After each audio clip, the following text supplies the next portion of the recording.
नमस्कार, स्वागत है आपका न्यूज बुलेटिन में। आपके साथ मैं हूं श्वेता तिवारी। बुलेटिन में रुक करेंगे बदायूं का, जहां हनुमान जयंती पर बिसौली में निकली भव्य शोभा यात्रा। आगे बात करेंगे धमदा की, जहां गोटवानी में गूंजा जय श्री राम। धूमधाम से मनाया गया हनुमान जन्मोत्सव। ऐसी तमाम खबरों पर विस्तार से करेंगे चर्चा। जनपद बदायूं के बिसौली नगर में हनुमान जयंती के अवसर पर आज श्री सुंदरकांड आयोजन समिति की ओर से भव्य शोभा यात्रा निकाली गई। पूरे नगर में धार्मिक उत्साह और आस्था का माहौल देखने को मिला। हनुमान जयंती के शुभ अवसर पर बिसौली नगर में कार्यक्रम का शुभारंभ क्षेत्राधिकारी संजीव कुमार द्वारा विधिवत पूजा अर्चना के साथ किया गया। शोभा यात्रा की शुरुआत अग्रवाल धर्मशाला से हुई, जो नगर के प्रमुख मार्गों से होते हुए पूरे शहर में भ्रमण करती रही। यात्रा में भाजपा के वरिष्ठ पदाधिकारी, हिंदूवादी संगठनों के युवा कार्यकर्ता बड़ी संख्या में श्रद्धालु शामिल हुए। महिलाएं और युवक भी भारी संख्या में उपस्थित रहे और भक्ति गीतों पर झूमते नजर आए। नगर के विभिन्न स्थानों पर लोगों ने शोभा यात्रा का पुष्प वर्षा कर स्वागत किया। आयोजन के दौरान सुरक्षा के पुख्ता इंतजाम किए गए थे और स्थानीय प्रशासन व पुलिस बल मौके पर तैनात रहा। बदायूं से सी न्यूज संवाददाता प्रताप सिंह की रिपोर्ट। दुर्ग जिले के धमदा ब्लॉक के ग्राम घोटवानी में इस वर्ष भी हनुमान जन्मोत्सव पूरी भव्यता और आस्था के साथ मनाया गया। सुबह से ही गांव के सभी मंदिरों में श्रद्धालुओं की भारी भीड़ उमड़ पड़ी, जहां विधि पूर्वक पूजा अर्चना और हनुमान जी का चोला वंदन किया गया। साथ ही सामूहिक सुंदरकांड का पाठ का आयोजन हुआ, जिसमें ग्रामीणों ने बढ़ चढ़कर भाग लिया। शाम को महाप्रसादी वितरण किया गया, जिसमें हजारों श्रद्धालुओं ने प्रसाद ग्रहण किया। आयोजन की खास बात रही कि छत्तीसगढ़ की सुप्रसिद्ध झांकी पट पर डोंगरगढ़ का भव्य प्रदर्शन किया गया, जिसे देखने दूर दूर से लोग पहुंचे। ढोल नगाड़ों आतिशबाजी के बीच विशाल शोभा यात्रा निकाली गई, जिसमें हनुमान जी की सचिव झांकी मुख्य आकर्षण रही। आयोजन का संचालन संकल्प युवा संगठन के तत्वाधान में किया गया। आयोजन से जुड़े ओमकार उमरे ने कहा कि हनुमान जी चिरंजीवी हैं और उनकी भक्ति व लीलाएं जीवन में शक्ति, साहस और सेवा की प्रेरणा देती है। धमदा से सीनियर संवाददाता हेमंत की रिपोर्ट। जनपद फिरोजाबाद के थाना रजावली क्षेत्र अंतर्गत दो डंपरों के आपस में टकराने की सूचना पर थाना रजावली पुलिस एवं फायर सर्विस टीम द्वारा तत्काल मौके पर पहुंचकर आग पर काबू पाने व डंपरों के चालकों के शवों को पोस्टमार्टम हेतु मोर्चरी भिजवाने, डंपरों के क्लीनरों को डंपरों से सकुशल बाहर निकालने तथा की जा रही अग्रिम विधिक कार्रवाई के संबंध में क्षेत्राधिकारी टूंटला द्वारा क्या कुछ कहा गया, सुनिए। सर, थाना रजावली में आज क्या घटना हुई? देखिए, थाना रजौली पुलिस को लगभग 3 बजे सूचना मिली कि रजौली के इमिलिया डेरा क्षेत्र पड़ता है, वहाँ पे 2 डंपर आपस में टकरा गए। तत्काल थाना पुलिस मौके पर पहुंची तो दोनों डंपरों में आग लगी थी। तत्काल फायर ब्रिगेड को बुलाया गया और आग को बुझाया गया। उसमें से एक डंपर से उसके जो चालक है उसको निकाला गया, जो मृत हो गई थी उसको तत्काल मोर्चरी भेज दिया गया। और दूसरे डंपर जो एटा से टुंडला की तरफ जा रही थी, उसमें एक बॉडी जल गई थी, जो चालक था उसको भी निकाल कर और मोर्चरी भेज दिया गया। इन दोनों डंपरों के जो क्लीनर थे उनको सकुशल निकाल दिया गया है। इसमें से ये भी अवगत कराना कि एक डंपर टुंडला से एटा की तरफ जा रही थी और एक एटा से टुंडला की तरफ जा रही थी। दोनों आपस में ही भिड़ंत हो गए, जिसकी वजह से उन दोनों में आग लग गई थी। इसमें एक जो चालक है और उसका नाम सुरेश पुत्र पूरन सिंह, निवासी मऊखेड़ा, जखोना, गोसपुर, मुरैना, मध्य प्रदेश का, जिसकी उम्र लगभग 39 वर्ष है। यह एक RJ 11 GC 5403 जो डंपर थी उसका चालक है, जिसकी मृत्यु हो गई है। और दूसरे जो डंपर है जिसकी संख्या RJ 11 GC 7780 जो एटा से टुंडला की तरफ जा रही थी, उसमें जो चालक है उसकी अभी शिनाख्त नहीं हो पाई है, उसका नाम पता तद्दीक नहीं हो पा रहा है। इसमें अग्रिम फिरोजाबाद से सीनियर संवाददाता ताहिर की रिपोर्ट। खबर हरदोई से है, जहां आस्था, कला और भारतीय संस्कृति का अनूठा संगम इन दिनों बाला मऊ के श्री रामलीला महोत्सव में देखने को मिल रहा है। महोत्सव के दूसरे दिन जहां भक्ति की बयार बही, वहीं कलाकारों द्वारा प्रस्तुत की गई जीवंत झांकियों ने उपस्थित जन समूह को मंत्रमुग्ध कर दिया। रामलीला के मंच पर दूसरे दिन कलाकारों ने कंस जन्म और भगवान श्री कृष्ण के प्राकट्य का सजीव चित्रण किया। कार्यक्रम में मुख्य अतिथि के रूप में भाजपा के ओजस्वी युवा नेता एवं पूर्व प्रधान गौतम कनौजिया ने शिरकत की। उन्होंने विधि विधान से पूजा अर्चना के बाद भगवान श्री राम के चित्र पर पुष्प अर्पित कर दीप प्रज्वलित किया। मुख्य अतिथि ने पहल एक किरण सेवा समिति की टीम की सराहना करते हुए सभी सदस्यों को परिचय पत्र पहनाकर उनका मनोबल बढ़ाया। इस अवसर पर समिति के संरक्षक मुनेंद्र कुमार पटेल और पूर्व प्रधान विजय कुमार सिंह ने मुख्य अतिथि को भगवान श्री राम की प्रतिमा और स्मृति चिन्ह भेंट कर उनका भव्य स्वागत किया। हरदोई से सीनियर संवाददाता अनुराग सिंह की रिपोर्ट। कोटा शहर में लेडी सिंघम का खौफ देखने को मिला। एसपी तेजस्वी गौतम के चक्रव्यूह में फंसे पत्थर माफिया। वहीं नाता थाना क्षेत्र में दबिश देकर पुलिस ने अवैध बजरी पत्थर से भरे 2 डंपर और 15 ट्रैक्टर पकड़े हैं। बिना रॉयल्टी के चल रहे काले कारोबार पर 6.56 लाख रुपए का जुर्माना लगाकर माफियाओं की कमर तोड़ दी गई। कोटा से सीनियर संवाददाता सुरेश कुमार पटेरिया की रिपोर्ट। खबर ललितपुर से है, जहां जिले में कक्षा 9 में पढ़ने वाला एक छात्र घर के बाहर से अचानक लापता हो गया। जानकारी के अनुसार छात्र का परिवार बेहद साधारण है। पिता पानी की टिक्की बेचकर परिवार का भरण पोषण करते हैं। छात्र के अचानक गायब होने से घर में कोहराम मच गया। परिजनों ने 24 घंटे बीत जाने के बावजूद बच्चे का कोई सुराग नहीं मिलने पर ललितपुर कोतवाली पहुंचकर पुलिस को तहरीर दी और पुलिस से तुरंत खोजबीन करने की मांग की। पुलिस ने मामले को गंभीरता से लेते हुए आसपास के इलाकों में सर्च ऑपरेशन शुरू कर दिया। स्थानीय लोग भी बच्चे को खोजने में मदद कर रहे हैं। फिलहाल छात्र का कोई पता नहीं चल पाया है और पुलिस सभी संभावित एंगल से तलाश जारी रखे हुए है। क्या नाम है आपका?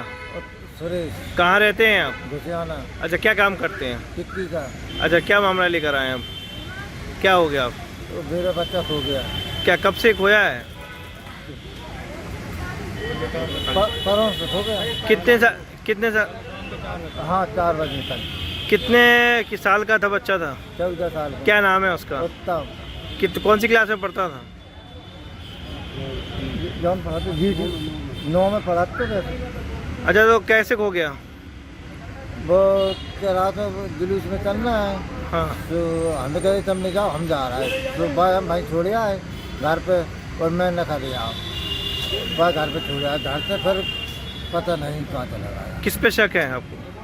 वो गाड़ी में मैंने टिक्की रखवाई और गाड़ी फिर पता नहीं है बच्चा कहाँ गया।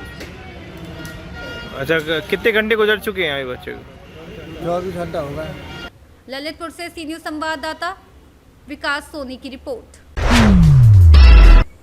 खबर मोतिहारी से है, जहां पिपराकोठी थाना क्षेत्र में पुलिस ने गुरुवार देर शाम से देर रात तक चलाए गए विशेष अभियान के दौरान 13 लोगों को गिरफ्तार किया। इस कार्रवाई का उद्देश्य अपराध नियंत्रण और कानून व्यवस्था को सुदृढ़ करना बताया गया है। गिरफ्तार किए गए लोगों में हत्या के एक मामले में वांछित आरोपी के साथ साथ शराब पीने और शराब कारोबार से जुड़े कई व्यक्ति शामिल हैं। अभियान के दौरान अमरनाथ पासवान के पास से लगभग 40 लीटर देसी शराब बरामद की गई। पुलिस ने गुप्त सूचना के आधार पर थाना क्षेत्र के विभिन्न गांव में छापेमारी कर त्वरित कार्रवाई की। सभी आरोपियों को न्यायिक हिरासत में भेज दिया गया है। मोतिहारी से सीनियर संवाददाता आलोक शर्मा की रिपोर्ट। खबर रांची से है, जहां बुढ़मू प्रखंड के ओजा साढ़म और मुरपरी पंचायत अंतर्गत बेगी गांव में बिजली व्यवस्था बहाल होने से ग्रामीणों में खुशी की लहर दौड़ गई है।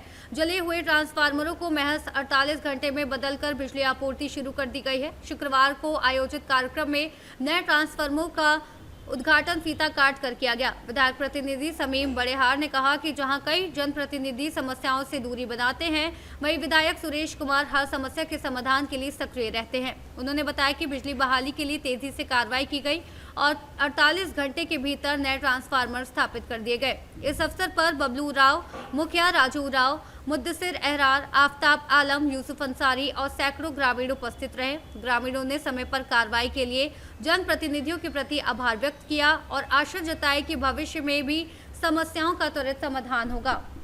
यहाँ 2-3 दिन पहले एक बैगी में और साड़म में 2 ट्रांसफार्मर उड़ गया था। यहाँ 25 केवी का और वहाँ 63 केवी का। माननीय विधायक कांके श्री सुरेश बैठा जी की तत्परता और हम धन्यवाद देंगे विभाग के कार्यपालक अभियंता और अधीक्षण अभियंता को कि आज अपने विभाग के कर्तव्य के प्रति बहुत कर्तव्यनिष्ठ हैं। जैसे कहा गया, दूसरे दिन तुरंत दोनों ट्रांसफार्मर एक साथ दे दिया है और इस तरह कांके विधानसभा क्षेत्र का कार्य प्रगति पर है। अगर कहीं भी किसी तरह का समस्या है तो तुरंत संपर्क करें। यहाँ स्थानीय हम लोग के प्रखंड प्रतिनिधि बबलू राव जी भी साथ में आए हुए हैं, इनसे संपर्क करें या हमसे संपर्क करें। हम लोग समस्या को लेते हैं, लोग भागते हैं लेकिन हम लोग लेते हैं और समस्या का समाधान करते हैं। ये फ़र्क है औरों और हम लोगों में। इसलिए माननीय विधायक कांके श्री सुरेश बैठा का हम लोग सबको आभार करते हैं और ग्रामीण को भी उनका आभार प्रकट करना चाहिए। धन्यवाद। रांची से सी न्यूज़ संवाददाता राशिद अंसारी की रिपोर्ट। खबर रीवा से, जो किडनी ट्रांसप्लांट के नाम पर 56 लाख रुपए की ठगी का मामला सामने आया। अपराधी दिलीप कुमार सोनी ने शिकायत की थी कि आरोपी प्रियांशु पवार उर्फ आयुष पवार ने भोपाल स्थित बंसल अस्पताल में ट्रांसप्लांट कराने का भरोसा देकर अलग अलग समय पर कुल 56 लाख रुपए ऑनलाइन ट्रांसफर करवा लिए। पुलिस अधीक्षक रीवा शैलेंद्र सिंह चौहान ने निर्देशन में कोतवाली टीम ने तकनीकी साक्ष्यों के आधार पर आरोपी को हरदा से गिरफ्तार कर न्यायालय में पेश किया। आरोपी से गहन पूछताछ जारी है और पुलिस ये पता लगाने में जुटी है कि ये ठगी संगठित गिरोह का हिस्सा तो नहीं। पुलिस ने आमजन से सतर्क रहने और किसी भी इलाज या बड़े लेन देन से पहले पूरी जांच पड़ताल करने की अपील की है। सर, ये किडनी ट्रांसप्लांट के नाम पर ठगी की गई, क्या मामला है? अभी हमको एक हफ्ते पूर्व जो है दिलीप कुमार सोनी, जो सराफा बाजार में वो उनका निवास थे, उनकी मैन्युफैक्चरिंग की दुकान है ज्वेलरी की, उनके द्वारा थाने में आकर रिपोर्ट की गई कि उनकी जो पत्नी है उनके किडनी जो है, दोनों किडनी खराब है। इस एवज में वो अपने पत्नी की किडनी के लिए इधर उधर अस्पतालों में चक्कर लगा के और किडनी की व्यवस्था में लगे हुए थे।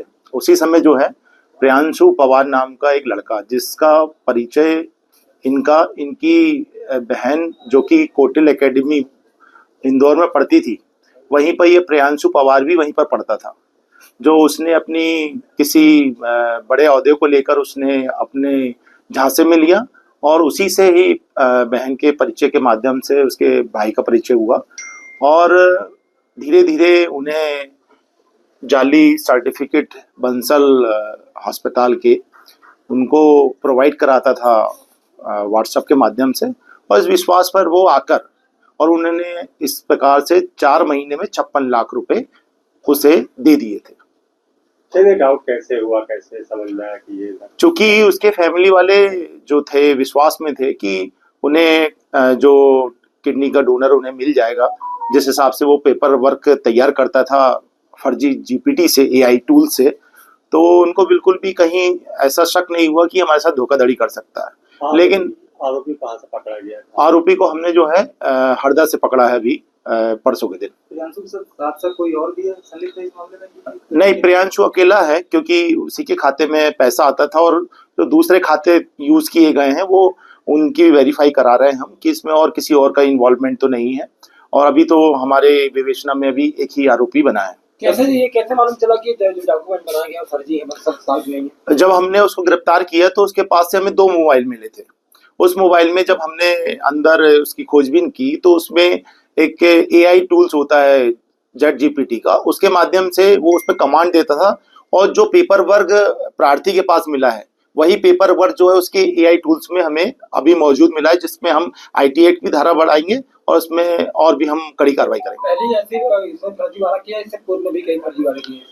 अभी हम इसमें भी जानकारी और जुटा रहे हैं कि कहीं और तो फर्जीवाड़ा नहीं किया। इस संबंध में हम दूसरे थानाओं को भी सूचना देंगे और अभी विवेचना का पार्ट है। टीम है कि अकेला काम करता था? अभी तो ये अकेले ही निकल के आया। अभी टीम का तो अभी ऐसी कोई उसके मोबाइल से नहीं मिला है, लेकिन अभी हमारी रीवा से सी न्यूज़ संवाददाता अर्जुन तिवारी की रिपोर्ट।